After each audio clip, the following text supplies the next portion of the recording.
बीडमध्ये स्थानिक गुन्हे शाखेची मोठी कारवाई, 5 दुचाकींसह अट्टल चोरटा जाळ्यात, 4 गुन्हे उघड. नमस्कार, आपण पाहत आहात महाराष्ट्र जनता न्यूज. बीड जिल्ह्यामध्ये दुचाकी चोरीच्या घटनांना आळा घालण्यासाठी स्थानिक गुन्हे शाखेने मोठी कारवाई करत एक अट्टल चोरट्याला अटक केली आहे. त्याच्याकडून तब्बल 2,60,000 रुपये किमतीच्या 5 मोटारसायकल जप्त करण्यात आल्यात. प्राप्त माहितीनुसार स्थानिक गुन्हे शाखेचे पोलीस निरीक्षक शिवाजी बंटेवाड यांच्या पथकाला गेवराई येथील जातेगाव रोडवर एक इसम चोरीची मोटारसायकल विकण्यासाठी येणार असल्याची बातमी मिळाली.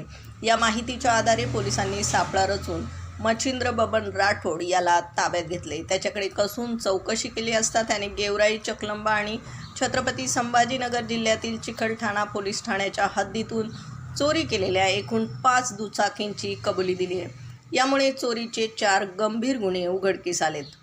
सदरची धडक कामगिरी पोलीस अधीक्षक नवनीत कावत, अप्पर पोलीस अधीक्षक समीर शेख आणि सहाय्यक पोलीस उपनिरीक्षक व्यंकटरमण यांच्या मार्गदर्शनाखाली स्थानिक गुन्हे शाखेच्या पथकाने पार पाडली आहे.